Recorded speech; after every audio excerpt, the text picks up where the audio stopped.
Hello, and welcome back to Avon Talks. Today I am joined by Dr. Khamis and Imam Safwan of the Farmington Valley American Muslim Center. How are you two doing today? Doing well, thank you very much for Great. inviting us. Yeah, thank you for having us.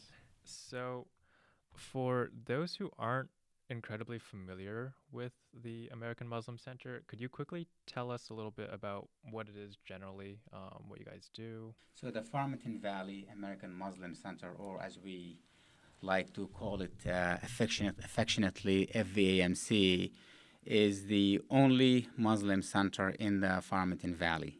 We draw congregants from Simsbury, from West Hartford, from Farmington, Avon, Canton, and as far back out as Glastonbury and even Middlebury, Waterbury, Torrington, Bristol, you name it. So we started about 10 years ago as a Muslim house of worship as well as a Muslim community center. And so, how did you two get involved with the FVAMC? Well, I am one of the founding members of the center. When we found out about Christ Episcopal Church, which the center used to be before they closed in 2012, and we found out that the church was up for sale. We approached the diocese and we made a proposal to buy the facility to establish a Muslim community center. And the rest is history. You know, we worked with the diocese from early 2013, and we were in that facility in October of that year after many, many months of and meetings of negotiations and discussions about our future. My official involvement with the center was 2018. Unofficially, I think 2017. And I remember the previous Imam. Imam is similar, a pastor or a rabbi. Imam Omar. I just saw him recently. He told me, he's like, hey, you should check this mosque out. It's really nice. And then the more he talked about it, I don't know if you know this, actually. The more he talked about it, the more he went from just, hey, you should come visit to, bragging about it. It's like, it's really nice. The space is so sacred. It's so great. And I remember first, because we have other mosques in other areas, right? But we have really nothing that serves this Farmington Valley community. And it's a growing community. You have people moving into these areas, Avon, because of the schooling system, because of the private schools, there's professionals coming in. There's nobody really to serve them. And so then eventually he kind of put me under his wing. You have Dr. Khamis, who trusted in me to kind of lead the sermons, lead all these things. And slowly, actually not seem slowly, but within a few years, the community just boomed. And as things are done professionally, things are done with care. I remember when I grew up here, not in Avon, but I grew up in Connecticut. I didn't know where Avon was. And now in the Muslim kind of milieu, everybody knows where Avon is. Like, oh, that's the Farmington Masjid, or that's the Avon Masjid, oh, that's the Simsbury people go there, right? So it actually has, at least in our circle, as small as it might be, but it's big to us, it really has put kind of Avon and Farmington Valley on the map, so to speak. And that there are other community members and communities far away that are wanting to come here. And as we were talking before the podcast started, we just don't have the space right now, so we're trying to figure out parking space. Were you an imam before coming here? No, not officially. So I've been working with youth ministry. Oh wow! So for about 10 years now. Yeah, so I've been working with youth ministry. I worked with other mosques as well, but my background was just in academia. So I was hopefully finish my master's this year. Hopefully, I have a thesis I have to do. And just working with youth in other centers. And before that, I was studying Islamic studies. And, if you're working with youth, slowly kind of build your reputation. And then slowly I got hired by the right people. And then the rest is history, as I say. So we already kind of touched up on sort of how you guys came to Avon. Aside from just the fact that there happened to be a church that was being sold here, was there any other aspect of Avon that particularly stood out? Absolutely. I think the community in Avon, it was just very welcoming. And, they really, when they heard about our intention and our desire to start a Muslim center in the area, they really welcomed us with open arms. And if it weren't for them, this facility could be a music school right now because they had many, many proposals. But the diocese, along with the neighbors, really kind of chose to work with us to continue the tradition of that space being a sacred space, if you will, first of all, and secondly, to really meet a real need that was missing in the valley, where the Muslim community was growing, as Imam Safwan mentioned. We are not far from the health center. We're not far from Jackson Lab. We have a lot of corporations. We have a lot of professionals who are moving out of state to work at these places, and the first thing for many of them, at least in our community, the first thing they look for is there a mosque? Is there a community in this area? Because that is really the main magnet for many of them. And because of that, because of our center, we have attracted and we are attracting more and more of those professionals to make Avon even a brighter and a more prosperous, town. So before the center, there wasn't really a Muslim community here at all? There wasn't at all. Exactly. I mean, my kids were still young. We used to travel to Berlin, which was the closest mosque to us. And that was a struggle every Sunday to take them to Sunday school. And never mind going to, the Friday service. It was just too far. I work at UConn. We used to hold the service in the chapel there. So many people just used to go wherever they can. Many couldn't make the service. And what was it like getting integrated within the Farmington Valley community and the Avon town community once you guys did settle here? I think we were already integrated. I think based on our, our vision and mission for the center, which is part of that mission is to be part of the community at large, it was a very easy transition, right? When people see that you're not trying to, to be insular and trying to be part of the community and trying to solve problems that face the community, they really kind of welcome you even more. So we didn't really have any problems whatsoever. Sorry, what year did you guys get started? So we actually moved to this facility in October of 2013, and then we bought the facility in October 2014. So it will be 10 years this October. You talk a lot about how once you guys opened the center, you guys sort of were able to draw a lot more of the Muslim community over to Avon and the Farmington Valley because, there's a place for them to come and worship now. How was it for these people to also, I guess, integrate within the Farmington Valley community? Was it instantly receptive, or what was that experience like? I mean, based on what I hear from newcomers, I mean, a lot of them are, if not all of them, professors at CC. I mean, I can tell you the story of a professor at CCSU who in late 2014, actually he was negotiating with CCSU to come for an professorship appointment. And the first thing he did, he went and he Googled all the mosques in the area, and he found us, and he emailed us. And I immediately, responded to him, and he felt like, wow, this is, because you're not really used to hearing back immediately from, places like this. Sometimes you wait a week, sometimes you never hear an answer. And lo and behold, a week later, he came to visit, and he was very impressed with what we had to offer. So I think, offering a space where families feel their needs are met, not only their spiritual needs, but we do have a Sunday school. We have after-school religious education. It is definitely a catalyst, and it's an icebreaker, if you will. That and it's a link that kind of links and people who are newcomers to the area with the community at large. Yeah. And one thing I want to add to that is that not just from the Muslim community side, but also benefit I feel like we're just bragging about our center at this point, but really I think we need to speak for ourselves and be an advocate for ourselves. We have people, who are, they're talent. You would want them to be in your towns, right? They are people who are not just professionals, but they are people who are active. There are people who want to be partake in our community, right? Just we'll talk more about the grant and the food packing and whatnot. There are people who are waiting for a space that is not insular, that's not secluded from anything, that's part of the greater town and part of that kind of, also their kids can feel comfortable with while having the Muslim identity. And I think we can always do a better job, but I think we've done a great job of integrating that as well. I mean, before we walked in here, we already knew everybody who was here, right? We know everybody in the community. Dr. Khamis does a great job, and the board, and everybody there does a great job of knowing names of the people in this area.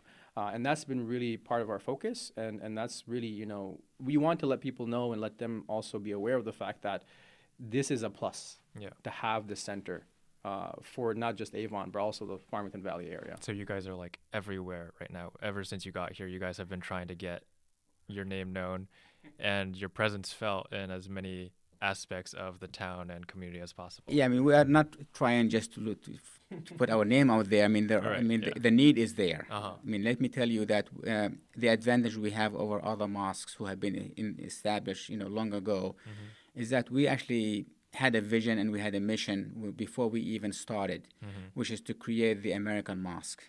So our name is the Farmington Valley American Muslim Center. Now, some say, well, that actually means more American than Muslim. Some say that's actually more Muslim than American. It doesn't matter. I think we want just to emphasize that we are Americans who are proud of their American, citizenship, nationality, if you will, and also very proud of their Muslim heritage. And there's no contradiction in between the two. So we did create, we are creating a center that, where people can come and not feel they're different. Whether you are at the center, whether you are outside, you are an American Muslim, right? You don't have to change your personality because now you're in a Muslim space. I mean, that one example of that is a cultural day, right? So we're so well integrated that we actually like we need a day that shows where people's backgrounds are from, and so all the kids will, different countries. I'm not gonna mention countries, but they wear their traditional clothing, and I wear my traditional clothing, which is a suit. I come in with a suit, and this is my tradition. And we all have our little banners and little presentations, and my presentation is on America. Right? I didn't do better last year. I didn't do a good job. I didn't represent. I'm sorry, America out there, but that also shows you that they feel so comfortable, right? You were seeing me wearing a robe right now. I'll tell when I go out with the kids and I'm playing basketball with them, or I'm going outside to Walmart, or I'm giving a presentation somewhere else. They see me in a different regular clothes that I'm wearing. It's just part of the job. But so that kind of even small things like that. I just want people from the outside looking in that those things can be challenging for young kids.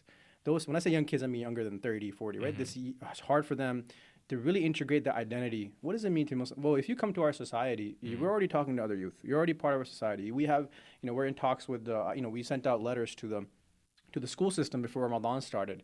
We're so, thankfully, the town here has been so receptive to us since its foundation that it just makes those kind of reaching out. It's not even reaching out. It's just connecting again. Yeah. And that's such a great part of this town. Yeah, I mean, I think you touched on, well, first of all, I had a question. What exactly did you represent for the American Culture Day? Because there's a large debate that America really has very little culture in and of itself. Well, we did. I had to pick some, great Muslim figures, right? So obviously I picked Malcolm X, Muhammad Ali, Kareem Abdul-Jabbar, athlete. This is my background, my athletic background. And then, burgers and fries and things like that. It was very stereotypical. I'm not, I should apologize for that. But I know there's one, Zahir, brother Zahir, he actually wants to he's like, next year we're going to go all out and we're going to go all really American and have our flags and all that. But we try to show America doesn't just mean burgers and fries, but to me it's burgers and fries. I'm not apologizing for my Americanism. Yeah. And then another thing that you touched on are the kids that are part of the Muslim centers. So I know personally, for me growing up Asian American in a predominantly white neighborhoods, kids can be, and this isn't to, harsh on kids, but kids can be really judgmental, especially if there's anyone that's different from them in any way, because they're trying to, figure out themselves. So a lot of it sometimes just comes off as judgment towards others who are different. And so I was wondering, how have kids who've grown up as a part of this Muslim center sort of dealt with this within school or within their friend groups? I can touch base with what's happening now, and I think Dr. Khamis have good input in terms of when he was coming here first, and when his kids were raised here. There's a lot more confidence in their Muslim identity or their Islamic identity, in the sense that they know they can practice it. They're free to practice it. There might be, and also it's not the 9/11 generation anymore, right? They're also, bullying is a lot, supposedly should be a lot less than it was when I was growing up, right? And so there is a larger acceptance of Muslims, right? You go to a mall, you'll see a Muslim on a billboard, or you'll see a Muslim on the library, whatever, channel, whatever it is. So there's generally more awareness of Muslims, and so I've seen this kind of, especially with teenagers, it's kind of rebellion. It's like, why can't I practice my faith? Why can't I have this? Other groups have their things. Why can I not have those? Well, with that said, though, there are times where, they feel that they are otherized, for lack of a better word, or ostracized, but that they are the other. And that also has to do with our faith. We may not be able to partake in all the activities. We may not be able to, drink alcohol or party in a certain way, right? But what our hope is that we're just a base. And you'll go far, you'll go to college, you'll have your mistakes, you'll have your growth. But at the end of the day, you can always come back here. And if you need to ground yourself, you come back here and you'll be fine. And that's really what we can do. And we can really be that resource for these kids. But, in a neighboring town in Farmington, they actually made a Muslim student association. The high schoolers did that. And those students are part of our community, right? And that's that confidence that's slowly building. That I think it's really great. And I think that, again, speaks to our relationship with the town and the towns in the neighboring area. I don't know if it was like that. Yeah, well, actually, one of our goals was to create a safe space for especially our youngsters and our youth. Being a Muslim in this country or in any in any country or any space where Islam is not a majority can be very, very tough, especially for Muslims, because the way we dress, we're very, you can easily identify a Muslim who practices, right? A girl will wear the hijab or the headscarf on her head. A boy or a man may have a long beard and a little, hat or kufi under his head and has the long robe. So, which is really kind of foreign to Americans, right? And, but some people feel that's their religious obligation to do that. So it's it's easier to identify them and bully them than, let's say, a kid from Europe who who grew up in Europe, but he blends in very, very nicely and very easily. So our goal really, again, people will make mistakes, they will go and they will come back. But again, our goal was to create a safe space where everybody feels that they can come back anytime, when they need to reset. We have a space where we communicate with the school systems, for example. So we had an incident where a girl was being bullied by another student, and we got, we worked with the school system to get that addressed promptly. So that is the value we offer to our youngsters. We have youth leadership on our board. You want to talk about that as well? Yeah. Yes, in fact, in one way for us to empower our youth, we actually have about 12 adult members on the board of trustees, and we recently opened 2 positions for youth members. We have a girl and a boy who serve an 18-month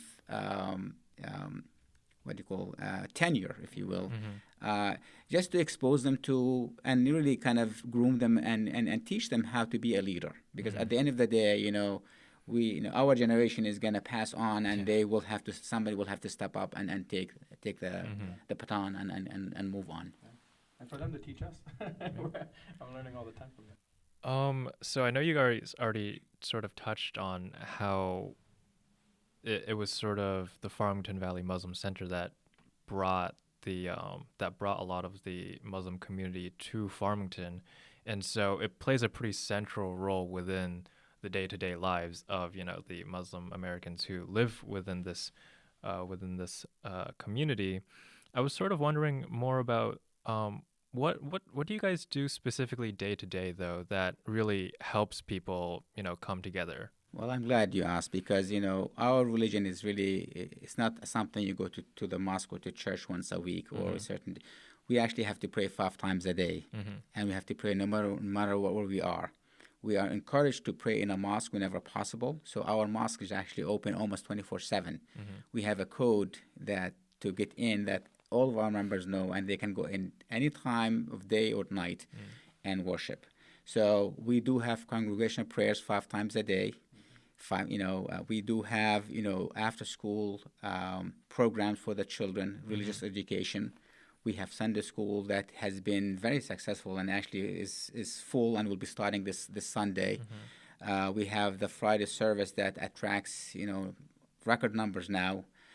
We do have our annual Ramadan, if you will, which happens every year for a month, and we have nightly prayers there.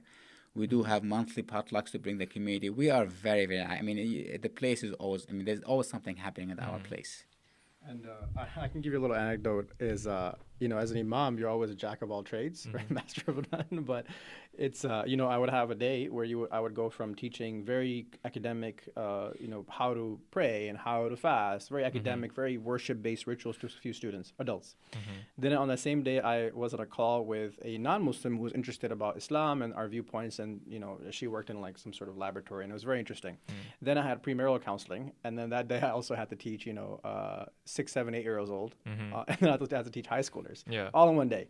And so it's really that dynamic approach, right? That we're actually forced in this position, and we humbly, hopefully, take this position with sincerity and seriousness, but really just having that dynamic approach of trying to have a connection with all the demographics. It's not easy, right? It's always, you're always, as we're growing, we're always wondering, hey, are there certain parts of the demographics, certain parts of our community we're not touching base with as well? We're trying so much with the youth. Hopefully it responds well.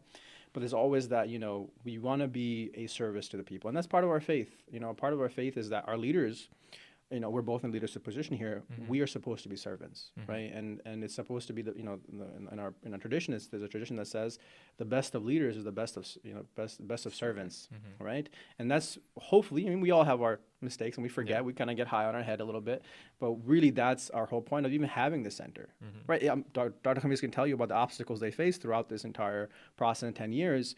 Any one of the board, myself, anybody, from our staff could be like, what, it's not worth it. All this headache and all that. Yeah. But we want to be servants for the people. And hopefully that's something that we can really, we realize that sometimes we bite off more than they chew, because just the amount of people now are responding, and they're seeing that hopefully from us. And so just part of our process to keep doing that on a daily basis, on a weekly basis, on a monthly basis, and annual basis, and all the things that we're doing. So it's busy. Yeah. Yeah, it's true. It's a true public service. I get a call last Saturday at 5 a.m. about somebody who has passed out. His family called me. They said he passed out just now he's at the hospital. What do we do? So I had to explain to them the procedure, and that afternoon we had his what's called janaza, or his funeral at the center, and then we had to go to the cemetery to bury him. 2 Fridays ago we had 2 marriages, I think, in one day. So sometimes some things just happen, and you cannot plan them, you cannot control them. When somebody passes on, they have to be prepared, and in the Muslim tradition, they have to be buried immediately, right? So we cannot delay it for too long. And you can't just put it off and say we can have to schedule this for 3 days from now. It has to be done as soon as possible. Yeah. You talk about how it can be a bit overwhelming sometimes, but I'm sure coming back to the center and seeing the center also sort of helps you guys, reground yourself in why you're doing it, and seeing all these people who within this place have found a community here, who have found this comfort. And absolutely. At the end of the day, we're doing this out of faith. This is why we're doing this. We're not doing this to benefit myself or benefit him or you or anyone else. We do it for the sake of God, and that's what we as Muslims are encouraged to do, is to do community service, not necessarily for the sake of service, but for the sake of God, and with the sincere intention for God. Of course, when you do that, then the benefits kind of immerse and they reverberate, and they really touch almost many people. So we just have to and I think praying 5 times a day and being so connected to the center kind of keeps us grounded there. That why are we doing this? And so we know that one day God will reward us for the work we do if we are sincere in what we do, right? And this life is temporary. No matter how harsh things can be, how hard we work, there's going to become a day when all of this will pay off. I just remembered something. I actually, going back to your first question about how I got involved, I actually never thought I tell this now. I told my parents I was going to be an imam just so they can get off my back. I tell them that. It's not the best thing you tell them. But I remember I was talking to the previous imam, and he said, "What's your idea?" I was like, "I'll get my master's done by 2019, and then 2020, and then COVID hit, right? And I'll probably go to the chaplaincy space or just go overseas and study." And he's like, "You should really stay here." And I was like, come on, man. I don't know. It's kind of small, and then, you're being a young, kind of can speak well. You're thinking these higher, bigger ideals. And other teachers were like, you have, a golden ticket. You have a community that's growing. You have a board that's very supportive. You need to be humble, and you need to learn how to serve. And then COVID hit. And I was like, okay, it kind of forced me, all these and then it is actually one of the biggest, the best decisions I've ever made. It's been 3 years now. And I remember when we had that conversation, I was like, this is where I'm going to be. And now, when you mentioned that, I kind of got emotional, because I got emotional when I'm giving a sermon. And the Fridays are especially if you're giving it weekly, anybody who gives it weekly, there's this interesting pulse that you get from seeing who's coming in later, who's coming earlier. Oh, this brother now is this sister, or this brother is now in the front. Before they were coming in late. And now, a few Fridays ago, the first few things that we say is, have gratitude. And that's usually what I try to push. And I said gratitude, and the amount of people that were there in front of me were the amount of people we used to have towards the end of the sermon. And it kind of hit me then. We're like, we were actually growing, and hopefully there's something that we're doing that's sincere, and we're doing good. And it speaks to, again, it speaks to having that professionalism here, and also having a vision, and also having a town that supports us, having that whole kind of everything coming together in a good way. It really speaks to that, and that's been just it's been a trip. It's been really nice, and but with what do you call it? Growing pains. As we get bigger, we have to figure out how to squeeze everything in. So we're really busy. And just last thing, we just onboarded somebody else in our community who become part of our staff. And I asked her today. She's like, "Hey, how's it going?" She's like, "Really busy." I said, "It's a lot more than you realize, don't you?" She's like, "Yes, a lot more than you realize." Yeah. So we're busy. I mean, you guys touch on a lot of what you guys did. So That's very, forth, yeah. But there's one thing while I was researching the center that really caught my interest, and I know you guys talked about how busy you guys were. I think that this is a personal interest because I am a big fan of reading and literature. Great. I saw that you guys had a book club that met. I forget, was it weekly or every other Every week? other week. Yeah. Yeah. Tell me a little bit about that. What was the idea? Yeah, What go was the ahead. thought process behind? So I wish, the book club? I wish the sister who ran it is here because this is a self-service kind of, offering that the sisters just decide one day. One sister decided one day she wants to have a book club, and it's actually for ladies only. And they every week they decide on a book. Sometimes they spend 2 weeks, sometimes a month, sometimes less, and they read at home. They come and they basically socialize and they discuss over the book. I think it's a way for them to connect and to bond at the same time really learning something new. Yeah. And really, this is again goes along with what we try to do at the center. We don't try to kind of centralize and control everything. It's really kind of we give people a lot of freedom in trying to do things the way they want to do them, to volunteer. We don't really force anyone into doing things in a particular way. Yeah, there are certain things that only certain people can do, or professionals can do. But when it comes to gatherings and book clubs and even events that have food in them, we have a toddler group that happens once a month now.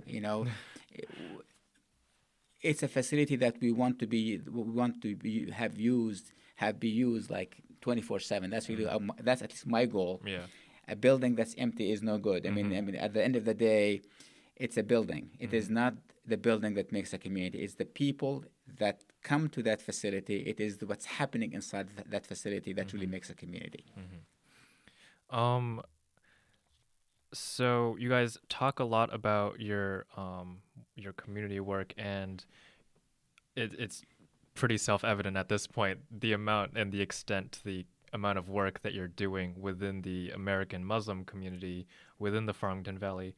I was wondering a little bit, so I know that you guys also do pretty extensive work just within the town of Avon and within the entire Farmington Valley community, aside from the Muslim American community. For example, you guys have done work with the Avon High School. You guys have done work with the Greater Together Community Fund of Avon. I wrote that down. Yes. And you guys have the MLK Packathon and the Community Food Share. So I was wondering if you guys could talk a little bit more about all this other community work that you guys also are doing somehow. Absolutely. I mean, again, one of the three legs of the stool that we call FVMC is community involvement. So we have meeting the spiritual needs of our community, interfaith dialogue, and also community service. So we look for flagship programs that we can institute that can be sustained and can really make a difference in the long run.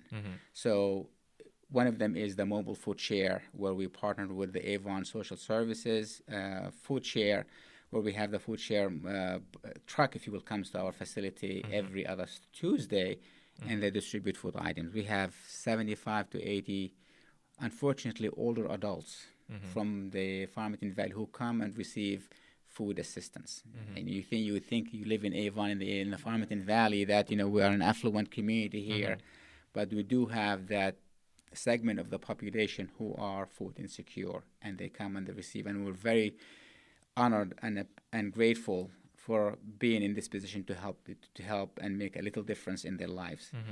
We also have, in honor of Martin Luther King, we have the annual MLK food packing, where we package anywhere from 20 to 30,000 meals a year that make their way to local food banks. I think local food banks. I think by now we have packaged over 150,000 meals since we started. We did stop during COVID, but now this fall, we have been fortunate enough to actually apply and be awarded a partial grant from the Avon Greater Together Community Fund to actually do another food packing event on November 4th. So information will be forthcoming as to how people can sign up and volunteer to package food. Our goal is to package 20,000 meals on that day.